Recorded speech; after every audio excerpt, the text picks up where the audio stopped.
Good morning friends. स्वागत है आपका अपने YouTube channel study with Ravi Thakur पर। तो चलिए शुरुआत करते हैं आज के लिए हिंदी एडिटोरियल वोकैबलरी की।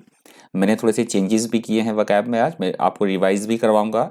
लास्ट में एक दो स्लाइड में रिवीजन के लिए दूंगा आपको, तो लास्ट तक बने रहेगा वीडियो पे। मुझे कमेंट आया था कल, मिस्टर आर के नाम से है कोई व्यूवर, उन्होंने मुझे कमेंट किया था कि सर रिवाइज भी करवा दीजिए, तो मैं थोड़ा सा अमेंडमेंट किया है वीडियो में। तो अंत तक ज़रूर आप वीडियो देखिएगा। पहला हमारा वर्ड है आज का ब्रेक द आइस। हेडिंग आप देख सकते हैं, breaking the ice on India US trade ties. Break the ice का मतलब होता है बातचीत, किसी तरह की कोई बातचीत है तो उसमें डेड लॉक है, मतलब चुप्पी, तो वो चुप्पी टूट जाना, या काफ़ी समय से बातचीत नहीं हुई है किसी मसले को लेकर, किसी समझौते को लेकर, तो बहुत टाइम के बाद उस समझौते को आगे बढ़ना या बातचीत का आगे बढ़ना, उसे बोला जाएगा ब्रेक द आइस। यहाँ थोड़ा सा टाइप ऑफ मिस्टेक हो गया। ब्रेक द आइस फ्रेज की तरह यूज होता है, ये ध्यान रखिएगा। हम ऑलरेडी डिस्कस कर चुके हैं इडियम्स और फ्रेजेस में ये word. Initiate a talk is called break the ice.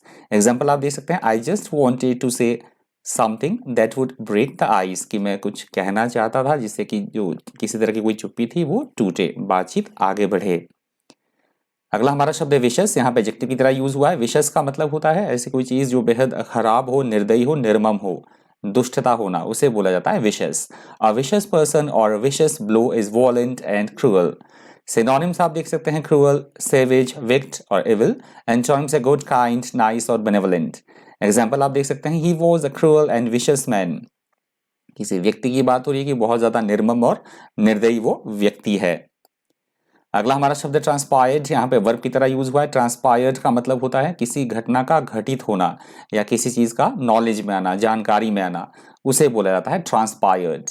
When something transpires, it happens. Synonyms आप देख सकते हैं, occurred, happened, eventuated, developed और resulted. Antonyms है detached, disappear, evaporated, melted और vanished. एग्जाम्पल देख लीजिए, nothing is known as yet about what transpired at the meeting, कि अभी तक ये चीज सामने नहीं आ पाई है कि किसी तरह की कोई मीटिंग थी, कि उस मीटिंग में क्या बातें हुई, क्या घटनाएं घटी, क्या चीजें घटित हुई, तो ये बात अभी नो सबके सामने नहीं आई है। अगला हमारा शब्द है माकिनेशन। माकिनेशन वर्ड यहाँ पे नाम की तरह यूज हुआ है और इंपॉर्टेंट ये वर्ड है, न्यू वर्ड है, ध्यान करके नोट कर लीजिएगा इस वर्ड को। माकिनेशन का मतलब होता है किसी के खिलाफ किसी तरह की कोई प्लॉटिंग करना, मतलब चालबाजी करना, किसी तरह का कोई षड्यंत्र रचना, साजिश रचना, उसे बोला जाता है माकिनेशन। सिनोनिम्स आप देख सकते हैं, स्कीम, ट्रिक, इंट्रिग, कॉन्स्पिरेसी और डिसेप्शन। एंटोनिम्स है honesty, accuracy, fairness, innocence, purity और रिलायबिलिटी। एग्जाम्पल देख लीजिए, after being caught running a machination against his political rival the ruthless. Ruthless का मतलब होता है निर्दयी, निर्दयी। Ruthless candidate lost the election, तो किसी तरह के इलेक्शन की बात हो रही कि अपने राइवल के खिलाफ किसी तरह की साजिश रचने के पश्चात भी जो कैंडिडेट था, जो निर्दयी वो कैंडिडेट था, वो चुनाव बिल्कुल से हार गया साजिश करने के बाद भी। That is called machination. Note कर लीजिएगा वर्ड। अगला हमारा शब्द रिटालिएटरी। यहाँ पे एडजेक्टिव की तरह यूज हुआ है। रिटालिएटरी का मतलब होता है किसी से किसी तरह का कोई बदला लेना या किसी को मुंह तोड़ जवाब देना, प्रतिशोध लेना, उसे बोला जाता है retaliatory. If you take retaliatory action, you try to harm और annoy someone who has harmed और annoyed you, that is called retaliatory. Synonyms आप देख सकते हैं, रेट्रिब्यूटिव, वेंजफुल, प्यूनिटिव और अवेंजिंग। एंटोनिम्स है रिहैबिलिटेटिव, एग्रीएबल, बेनिफिशियल और फॉरगिविंग। एग्जाम्पल आप देख सकते हैं, the demand for retaliatory action following the terror attack in Pulwama is growing in the country. तो जब ये पुलवामा अटैक हुआ था तो हमारे देश में जो है बदले की जो एक मांग थी वो लगातार बढ़ रही थी, मतलब बदला लेने की मांग, कि इस हमले का जो है, इस टेरर अटैक का जो है मुंह तोड़ जवाब दिया जाए। अगला हमारा शब्द है बाब्स। ये भी न्यू वर्ड है, ध्यान ध्यान करके नोट कर लीजिएगा इसे, ध्यान ध्यान से इसको देखिएगा, ध्यान से समझिएगा वर्ड को। बाब्स का मतलब होता है ऐसी बात जो दूसरों की भावनाएं आहत करे, ऐसी हम बात बोले जिससे कि दूसरे हर्ट हो जाएं, ऐसी बात को बोला जाता है बाब्स। यहाँ पे बाब्स का मतलब होता है कांटा। मैंने इमेज देखिए लगाई है, कोई नुकीली चीज या भाले का जो अगला सिरा होता है, भाला जो फेंकते हैं ना, उसका अगला सिरा नुकीला होता है, तो उसे भी हम बाब्स बोल सकते हैं, मतलब कांटा। कांटा आप याद रख लीजिए। तो एडिटोरियल में ये बात हुई है, मतलब ऐसी ऐसी फीलिंग्स या ऐसी बातें जिससे कि दूसरे की भावनाएं आहत हो, ऐसे कुछ बोल देना, ऐसा कोई कटाक्ष करना किसी के ऊपर, उस कंटेक्स्ट में ये वर्ड यूज हुआ है barbs. Something that somebody says that is intended to hurt another person's feeling। Synonyms आप देख सकते हैं prickles, thorns, spurs, hooks और lenses। एंटोनिम्स है compliments, applause, commendation, admire और praise। एग्जाम्पल देख लीजिए, द बाब stung her exactly the way he hoped it would. तो मैंने कांटे का एग्जाम्पल दिया है, किसी की लड़की की बात हो रही है कि जिस तरह से उसने चाहा था कि उसे वो कांटा हिट करेगा और उसे दर्द होगी, तो एक्चुअली में वैसा ही हुआ। अगला हमारा शब्द है स्कटल, यहाँ पे वर्ब की तरह यूज हुआ है। स्कटल का मतलब होता है किसी को बर्बाद कर देना, तबाह कर देना या डुबो देना, कोई चीज तहस नहस कर देना, डिस्ट्रॉय करना, that is called scuttle. To scuttle plan or proposal means to make it fail or cause it to stop. That is called scuttle. Synonyms देख लीजिए, wreck, ruin, destroy, dash और tear. Antonyms है dwaddle, crawl, deter, idle और loiter. Example देख लीजिए, such threats could scuttle the peace conference। कि इस तरह की जो धमकियां हैं, जो किसी तरह की कोई पीस कॉन्फ्रेंस होनी है उसको वो बर्बाद कर सकती है, तबाह कर सकती है, मतलब वो कॉन्फ्रेंस सक्सेसफुल नहीं होगी इस तरह की धमकियों से। अगला हमारा शब्द है assuaged, यहाँ पे वर्ब की तरह यूज हुआ है। assuaged का मतलब होता है किसी को शांत करना, कोई बहुत ज्यादा गुस्से में है, तैश में है, तो उसको शांत करना। या हम बोल सकते हैं किसी भी तरह की कोई प्रॉब्लम है, कोई समस्या है, तो उसकी इंटेंसिटी को कम करना। या एक तीसरे कंटेक्स्ट में हम बोल सकते हैं आग को बुझाना, उस सेंस में भी इस वर्ड का हम यूज कर सकते हैं assuaged का। If you assuage an unpleasant feeling that someone has, you make them feel it less strongly। Synonyms देख लीजिए, अलाइंग, एलिविएटिंग, अपीजिंग और मिटिगेटिंग। एंटोनिम्स है सर्फिंग, एक्टिवेटिंग, एजिटेटिंग और अराउजिंग। एग्जाम्पल देख लीजिए, the police try to assuage the angry mob. Mob का मतलब होता है जनसाधारण की भीड़, तो जो पुलिस ने कोशिश की, जो जनसाधारण की जो भीड़ थी वो गुस्से में थी, बहुत ज्यादा गुस्से में थी, तो पुलिस ने उनको शांत करने की, उनको धीमा करने की जो है वो कोशिश की। अगला हमारा शब्द है एनविसेज्ड, यहाँ पे वर्ब की तरह यूज हुआ है। एनविसेज्ड का मतलब होता है भविष्य के बारे में क्या हो सकता है, हम ये आइडिया लगा रहे हैं, भविष्य में संभावित स्थिति के बारे में सोचना, कल्पना करना, उसे बोला जाता है envisaged. If you envisage something, you imagine that it is true, real और likely to happen, that is called envisaged. Synonyms आप देख सकते हैं, प्लान्ड, एक्सपेक्टेड, इंटेंडेड और फोरसीन। एंटोनिम्स है रियल, एक्चुअल, डिसरिगार्डेड और रियलिस्टिक। एग्जाम्पल देख लीजिए, I don't envisage any problem with this. किसी चीज की बात हो रही कि मुझे नहीं लगता कि इस चीज में किसी तरह की भी कोई प्रॉब्लम है, कोई समस्या है। अगला हमारा शब्द है अड्रिफ्ट, यहाँ पे एडवर्ब की तरह यूज हुआ है, न्यू वर्ड है, नोट कर लीजिएगा। अड्रिफ्ट का मतलब होता है दिशाहीन होना या डावाडोल कोई स्थिति होना, मतलब डिसीजन नहीं ले पा रहे हो, बिल्कुल से कंट्रोल, बिल्कुल भी कंट्रोल नहीं है किसी चीज पे, डायरेक्शन लेस वो चीज है, that is called adrift. If someone is adrift, they feel alone with no clear idea of what they should do, that is called adrift। synonyms आप देख सकते हैं, aimless, directionless, lost, disoriented और afloat। antonyms है purposeful, stable, determined, strong और apt। Example देख लीजिए, Gauravi had the growing sense that she was adrift and isolated. कि गौरवी की जो है ग्रोइंग सेंस, मतलब इस तरह से उसकी सेंस जो है, समझ उसकी बढ़ रही थी कि वो दूसरों से अलग है, एकदम से वो अकेली है और दूसरों से वो एकदम बिल्कुल दिशाहीन है, मतलब अलग थलग है, इस तरह से उसकी जो सेंस है, उससे समझ उसकी वो बढ़ रही थी। अगला हमारा शब्द है सोवेंटी, और यहाँ से दूसरा एडिटोरियल भी शुरू हो रहा है। ये सूडान के बारे में दिया गया है, अभी हाल ही में 10-15 दिन पहले भी इसके बारे में एडिटोरियल आया था, तो फिर आज दिया गया है सूडान के बारे में। पहला वर्ड है सोवेंटी। सोवेंटी यहाँ पे नाउन की तरह यूज हुआ है। सोवेंटी का मतलब होता है किसी भी देश को उसका स्वयं शासन चलाने की शक्ति, मतलब स्वतंत्रता, इंडिपेंडेंस, उसकी प्रभुसत्ता, संप्रभुता, उसे बोला जाता है sovereignty. Sovereignty is the power that a country has to govern itself और अनदर कंट्री और state, that is called sovereignty. Synonyms है रूल, अथॉरिटी, डोमिनियन और सुप्रीमेसी। एंटोनिम्स है डिपेंडेंस, सर्विट्यूड, सबमिशन और रिटेंशन। एग्जाम्पल देख लीजिए, in a democracy sovereignty vest in the people. हम सभी जानते हैं कि डेमोक्रेसी में जो है सोवेंटी जो है, राष्ट्र की प्रभुसत्ता जो है, प्रभुता जो है, वो वहां के लोगों में निहित होती है। अगला हमारा शब्द है इम्प्रिजेंट, यहाँ पे एडजेक्टिव की तरह यूज हुआ है। इम्प्रिजेंट का मतलब होता है किसी को बंदी बना देना, कैदी बना देना, जेल में डाल देना, that is called इम्प्रिजेंट। If someone is imprisoned, they are locked up or kept somewhere, usually in prison, as a punishment for a crime or for political opposition. That is called imprisoned. Synonyms आप देख सकते हैं इनकार्सरेटेड, detained, prison और gelled. Antonyms है free, अनकफ्ड, released और अनपनिश्ड। Example देख लीजिए, he was imprisoned for 18 months on charges of theft. किसी की व्यक्ति की बात हो रही है कि उसे चोरी के इल्जाम में उसको अपराधी बनाया गया और उसे 18 महीनों तक जेल में डाल दिया गया। अगला हमारा शब्द टॉपल्ड, यहाँ पे वर्ब की तरह यूज हुआ है। टॉपल्ड मतलब एडिटोरियल में हुआ है, सरकार गिरने की सेंस में इसका यूज हुआ है। टॉपल्ड का सरकार का गिर जाना या तख्ता पलट होना, इस कंटेक्स्ट में इसका यूज हुआ है। या किसी चीज का गिर जाने को भी हम टॉपल्ड बोल सकते हैं, किसी चीज का गिर जाना उसे बोला जाता है टॉपल्ड। एडिटोरियल में इसका यूज हुआ है सरकार के गिर जाने की सेंस में। To topple a government or leader, especially one that is not elected by the people, means to cause them to lose power. That is called toppled. Synonyms आप देख सकते हैं overturned, fall, tumbled और plunged. Antonyms are installed, righted, made और advance. Example देख लीजिए, the revolution which toppled the regime. तो किसी तरह के सत्याग्रह या आंदोलन की बात हो रही है जिसने कि पूरा रिजीम को जो है, शासन व्यवस्था को जो है पूरा से गिरा दिया, पलट दिया। माफ कीजिएगा,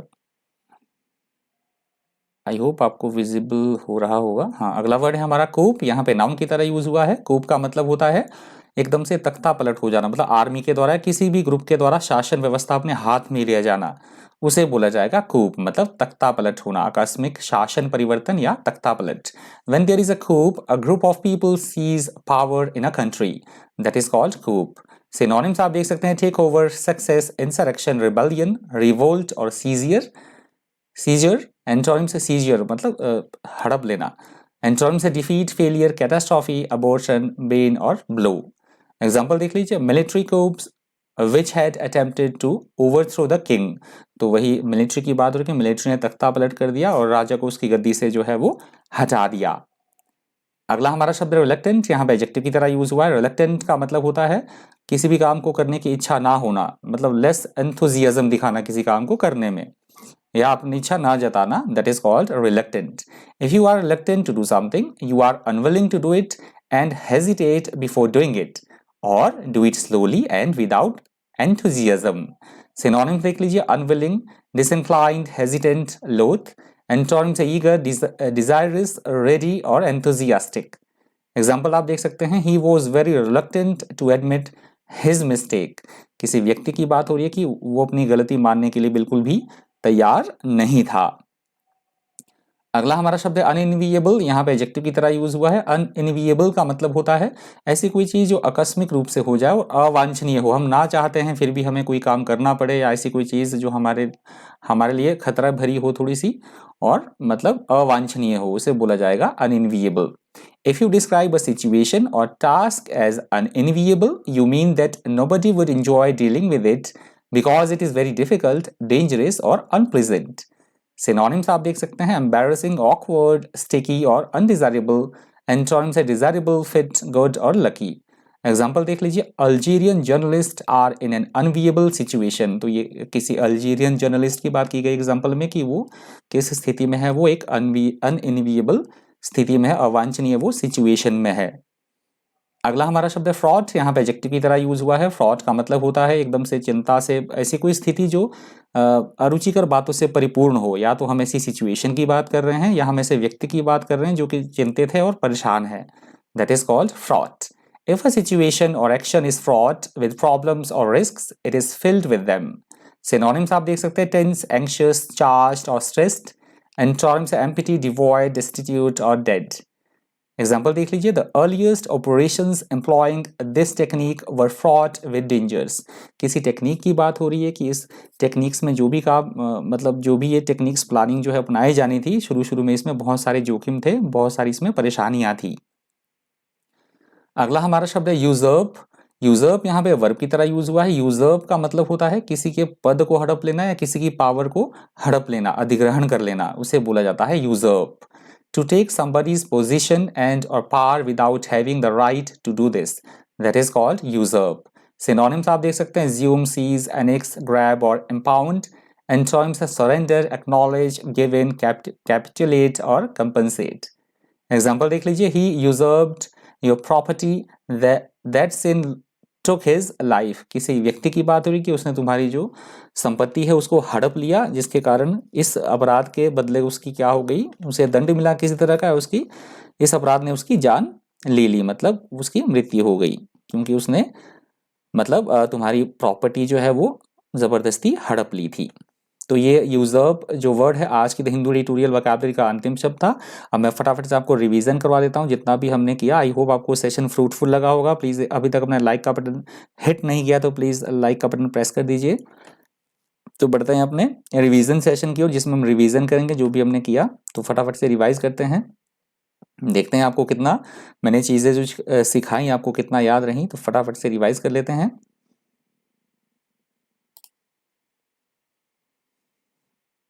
तो हमारा पहला स्लाइड है हमारा, आप देख सकते हैं ब्रेक द आइस। तो ब्रेक द आइस का मतलब मैंने बताया था आपको किसी तरह की चुप्पी तोड़ना, डेड लॉक है कहीं पे तो चुप्पी तोड़ देना, that is called break the ice. First वाला इमेज आप देखते रहना, आपको थोड़ा सा याद होता रहेगा। मेरे बोलने से पहले आपने सारी चीजें सारा आपने आपके वर्ड दिमाग में होने चाहिए कि हाँ इसका मतलब ये है, तब फायदा है मेरे कुछ बोलने का। विशेष का मतलब होता है ऐसी कोई चीज जो बेहद निर्मम होना, बहुत ज्यादा दुष्टता दिखाना, क्रूएल्टी दिखाना, दैट इज कॉल्ड विशेष। ट्रांसपायर्ड मैंने आपको बताया था किसी घटना का घटित होना। एंड यहाँ आप इमेज देख सकते हैं, सेकंड वाली जो इमेज है ट्रांसपायर्ड का वही मतलब होता है। मैकिनेशन का मतलब मैंने आपको बताया था मतलब प्लॉटिंग करना, किसी के खिलाफ किसी तरह की कोई साजिश करना। ये जो आपकी फोर्थ वाली इमेज है, ये वाली इमेज है, इससे आप समझ सकते हैं मैकिनेशन। अगला मैंने आपको वर्ड बताया था रिटालिएटरी। रिटालिएटरी किसी से किसी तरह का कोई बदला लेना, जो फिफ्थ वाली हमारी इमेज है। तो आई होप थोड़ा सा आपको इससे थोड़ा सा फ्रूटफुल लगा होगा ये चीज़ जो मैंने आज आपके लिए ऐड की है। तो पहला आपको 5 के 5 वर्ड क्लियर हो गए होंगे। चल बढ़ते हैं अपने नेक्स्ट स्लाइड की तरफ। बाब्स का मैंने मतलब बताया था आपको कटु बातें बोलना, मतलब इस तरह से ताना मारना किसी को जो चुभ जाए, उस कंटेक्स्ट में मैंने आपको बताया था बाब्स का मतलब जो पहला वर्ड है हमारा। अदरवाइज इसको बोलते हैं कोई नुकीली चीज या कंटीली कांटेदार कोई चीज। स्कटल का मैंने मतलब बताया था आपको एकदम से बिल्कुल से तहस नहस हो जाना, बर्बाद हो जाना किसी चीज का, दैट इज कॉल्ड स्कटल। ये जो ये वाली इमेज है, आप माउस का पॉइंटर देख सकते हैं। थर्ड जो मेरा वर्ड है वो है अस्वेज्ड। अस्वेज्ड का मतलब मैंने बताया था आपको किसी को कोई बहुत ज्यादा क्रोधित है या आग बुझाने की सेंस में मैंने बताया था आपको शांत करना किसी भी चीज को। ये जो थर्ड वाली इमेज है इससे आप समझ सकते हैं अस्वेज्ड का मतलब। नेक्स्ट हमारा फोर्थ वर्ड है एनविसेज्ड। एनविसेज्ड का मतलब मैंने आपको बताया था कल्पना करना किसी चीज के बारे में, अनुमान लगाना, सोचना। ये जो लास्ट वाली इमेज है दैट इज कॉल्ड एनविसेज्ड। और लास्ट वाला था अड्रिफ्ट। अड्रिफ्ट का मतलब होता है दिशाहीन होना, पता ही नहीं लगे कि हमें किस डायरेक्शन में मूव करना है या क्या हमें करना है, दैट इज कॉल्ड अड्रिफ्ट। ये जो सेकंड वाली इमेज है। बढ़ते हैं अपने नेक्स्ट स्लाइड की तरफ। नेक्स्ट हमारा वर्ड था सोवेंटी। सोवेंटी का मतलब होता है एकदम से अपने ये जो फोर्थ वाली इमेज है, मतलब किसी भी राष्ट्र की उसके स्वयं शासन चलाने की शक्ति को बोला जाता है सोवेंटी, प्रभुता या संप्रभुता। एम्प्रेजेंट का मतलब होता है ये जो थर्ड वाली इमेज है, यहाँ पे मेरा पॉइंटर देखते रहिएगा आप, आपको रिवाइज भी होता रहेगा और आपको सारे वर्ड आ भी गए होंगे वर्ड सारे। इम्प्रिजन का मतलब होता है किसी को कैद कर लेना, जेल में डाल देना, that is called imprisoned. Toppled का मैंने मतलब बताया था आपको गिर जाना किसी भी चीज का, एडिटोरियल में बात की गई थी सरकार के गिर जाने की सेंस में। यहाँ पे मैंने इमेज लगाई है फिफ्थ वाली, आपको ये मूर्ति जो है गिरी है, आप देख सकते हैं, दैट इज कॉल्ड टॉपल्ड। खूब का मैंने मतलब बताया था आपको तख्ता पलट होना, किसी के ग्रुप के द्वारा भी किसी राष्ट्र या किसी देश की जो शासन है व्यवस्था अपने हाथ में ले लेना, वो मिलिट्री भी हो सकता है, कोई ग्रुप भी हो सकता है, दैट इज कॉल्ड कूप, मतलब तख्ता पलट होना, जो सेकंड वाले इमेज में हम देख सकते हैं। लास्ट वाला हमारा वर्ड है रिलक्टेंट। रिलक्टेंट का मतलब होता है फर्स्ट वाला इमेज आप देख सकते हैं, रिलक्टेंट का मतलब होता है किसी भी काम को करने की इच्छा ना होना, अनिच्छुक होना किसी काम को करने के लिए, मतलब अपना एंथुजियाज्म ना दिखाना। तो आप फर्स्ट वाले इमेज देख सकते हैं। बढ़ते हैं अपनी लास्ट स्लाइड की तरफ। हमारा जो लास्ट स्लाइड है वो है अनइनिविएबल। पहला वर्ड है अनइनिविएबल। अनइनिविएबल का मतलब होता है ऐसी कोई चीज जो हमने एक्सपेक्ट ही ना की हो, अवांछनीय हो, खतरों और जोखिम से भरी हो। जैसे हमारा ये सेकंड वाला मैच है, इन्होंने एक्सपेक्ट नहीं किया था बैट्समैन ने कि बाउंसर होने वाला है, और ये बाउंसर जो है वो बॉलर ने क्या की, बाउंसर बॉल जो है फेंक दिया। नेक्स्ट हमारा वर्ड है फ्रॉड। फ्रॉड का मतलब होता है चिंता में होना, किसी तरह की परेशानी में होना, या फिर ऐसी सिचुएशन जो कि चिंता से भरी हो, परेशानी से भरी हो, दैट इज कॉल्ड फ्रॉड, जो हमारी थर्ड वाली इमेज है। लास्ट हमारा यूजर्प। यूजर्प का मतलब होता है एकदम से किसी की शक्ति छीन लेना, पावर छीन लेना, किसी की गद्दी हड़प लेना, उसे बोला जाता है यूजर्प। तो आई होप आपको ये जो मैंने नया ऐड किया है आपके लिए आज, ये थोड़ा सा आपको फ्रूटफुल लगा होगा कि रिवीजन भी आपका हो जाए और आपको काफ़ी सारे वर्ड्स आ भी गए होंगे। तो इस वीडियो में इतना ही। कोई आपका सजेशन हो किसी भी तरह का तो प्लीज़ कमेंट करके ज़रूर कमेंट कर दीजिएगा। ये भी मिस्टर आर के मेरे एक व्यूवर हैं, स्टूडेंट हैं, तो उन्होंने मुझे कमेंट किया था कि सर आप लास्ट में इस तरह से रिवीजन भी लेके आएँ। तो बिल्कुल मैंने ये आज ऐड कर दिया है आज से आपके लिए। तो आई होप ये फ्रूटफुल लगा होगा आपको, इन्फॉर्मेटिव लगा होगा। प्लीज़ वीडियो को लाइक कर दीजिएगा, हो सके तो वीडियो को ज़्यादा से ज़्यादा शेयर भी कर दीजिएगा। तो आज के द हिंदी ट्यूटोरियल वोकैबुलरी में इतना ही। इसी तरह के इन्फॉर्मेटिव वीडियोज़ के लिए बन रही है चैनल पर। Thank you, thanks for watching.